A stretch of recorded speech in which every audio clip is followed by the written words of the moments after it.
First of all, I just want to let you know, if anyone hasn't told you, that you are a powerful and amazing, wonderful, delightful, intelligent, creative being. Let me be the first to tell you, because that's what you are. I always tell people, anything that is not love is nonsense. So if you can remember that, right? We don't want to put our mind into things that are nonsense. We want to put our mind into things that are inspiring us, things that are lifting us and healing us and transforming us. We're all in this thing together. You may see me on this stage, but in truth, I'm down there with you, because I live this world with you, and I walk with you, and I go through pain with you, and I go through experiences with you. And I don't believe in the holier than thou. You know, just because I'm a shaman doesn't mean I have learned everything. I have so much more to learn. And I think that what happens a lot is that we get caught up in this idea that we have to be perfect. You know, we're not allowed to make mistakes. And let me tell you, we make some mistakes. And it's okay. It's a part of being on planet Earth. So for those of you who don't know me, I'm Shaman Durek. And I'm really happy to be here at Rama. I love Guru Jagat with all my heart and soul. We're like soul brother and sister.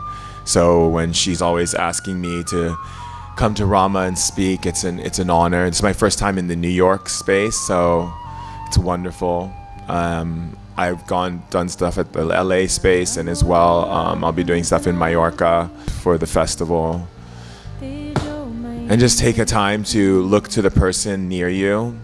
Because one of the biggest things that we've done on this planet, which we have to correct, is to pay attention to the people that's around us, right? If we pay attention to people around us, we actually might pay attention to the trees and the flowers and the birds and the other animals in our environment.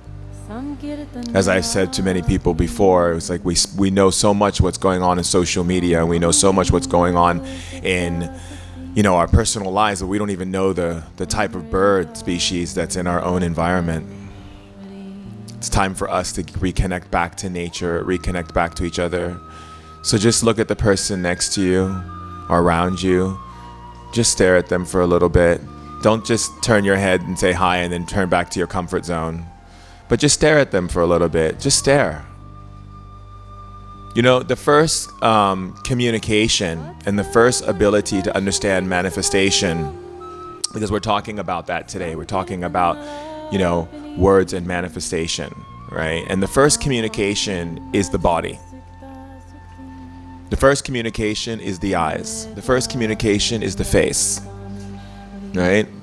And if we really want to step into a place where we grow as people, as a way to adapt and evolve ourselves further than from where we are, we have to let down this bullshit wall that we put up, because that's what it is. It's fake, right? And this fakeness of like not being able to look at a person and stare at them is just ridiculous. It's like, what are we doing? What type of relationships are we really creating when we can't just look at a person? It's so important to acknowledge the people around you. It's so important to acknowledge life around you. Life is communicating to you every single day. Every time the sun comes up, the sun is sending you love and saying hello to you. Do you take time to even acknowledge the sun that gives you life? Without it, we couldn't survive. Or when the wind hits your face, it's communicating to you. You see, the language of life is not just in the word, it's in our bodies. You meet someone, you open up your chest, right? You let your heart be exposed. You don't close yourself down. These are all a part of our communication with each other. Don't you agree? And don't you think it's time for us to move beyond these walls and limitations that have been built up around us by a system that would rather us be separated and pulled apart so it can pick us off one by one and keep us in fear of ourselves and our power and fear of each other? The only way that's going to happen is when we create the revolution within ourselves. You see, all things come from the inner and the outer. So if we create the revolution within ourselves and we ask to desire more connection with life, then we actually begin to create a new foundation of how we operate as a human being on planet Earth. We have to want to have a better connection, a better conversation, a better way of speaking. Raise your hand if you speak to yourself every morning in the most beautiful, loving, and delightful and authentic way. Raise your hand. What are some of the things that you say? Someone raise your hand. Do we have the microphone? Here? Yes. I tell myself that I'm beautiful, successful, smart, and happy and loved.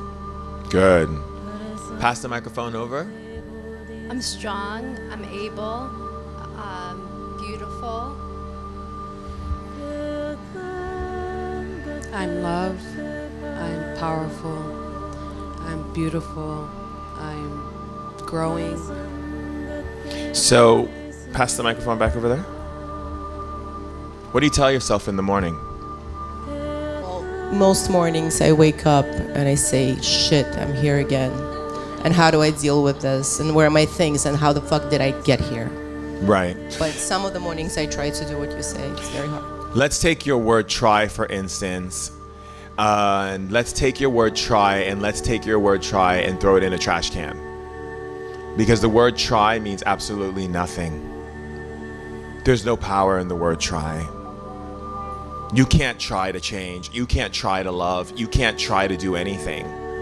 Because try is a word that means in the middle before that which you desire.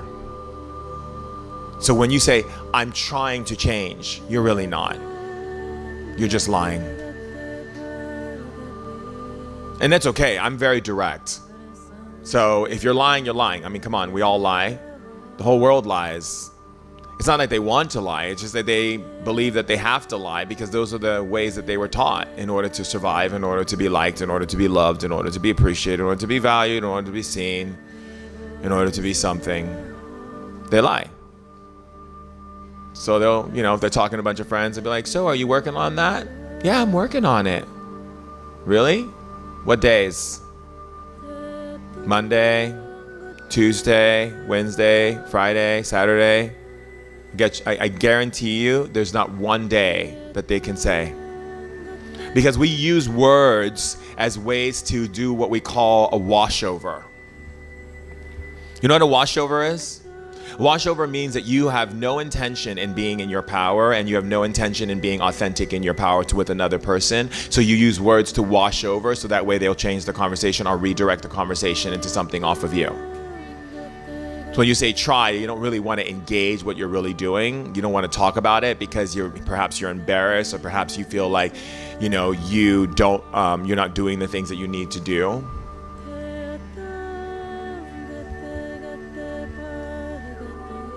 And even that is a word, perhaps. Perhaps this, perhaps that. Is perhaps even a word? Is it even real? I mean, yeah, we could use it as an in-between. Perhaps you don't want to change, but the truth of the matter is, if we want to get to a real authentic core, we take away perhaps and just simply say you don't want to change. Because why are you playing the game? Because the game's not being played on anyone but yourself. Right? Like every one of your obstacles that shows up in life is basically you playing the game with yourself. Because you're not speaking correctly. You're not saying the words. And why is words so important? Well, if you think about it, Think about all of the words that have, that were ever created. There's one that I really love, which is like, let thy will be thy word. Let thy will be thy word. Like, what does that mean? Let thy will be thy word. Well, I can tell you that your understanding of creation, or what people believe creation to be, or this idea of God being this being that rewards the good and punishes the bad, is a little bit of a fairy tale. In fact, God operates within the census of will, meaning unconditionally loving you and giving you everything you say out of your mouth and everything you think, because your thinking is just as grand as your word. Inner, outer. You can say, oh, I love myself, I'm this, I'm that, and the other, but then you're thinking all these negative thoughts, you're canceling all of that out. And everything that you actually go into with word gets created, unless you change your will. Your will is your word. So if you say, I suck, or I'm not good enough, or I should have known better, then that is your will, and therefore that will goes into creation, and then creation creates opportunities and experiences off of those words. So if you keep saying, how the fuck did I get here, right, was what you said, then you're going to stay in that place of the question, how the fuck did I get here? And you're going to stay in that loop every single day. You're literally, you'll be sitting in what I call limbo. It'll be like Groundhog's Day for you every day. You'll wake up and ask the same question. Go to bed, wake up, and ask the same question. And the reason why that you're asking the same question is because you keep posing a question.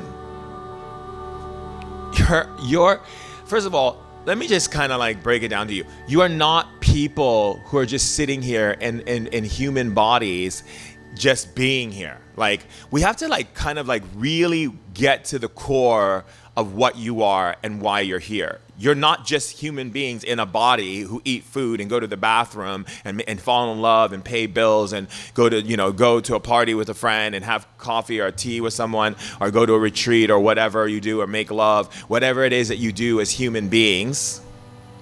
We're not that. You're on an undercover mission.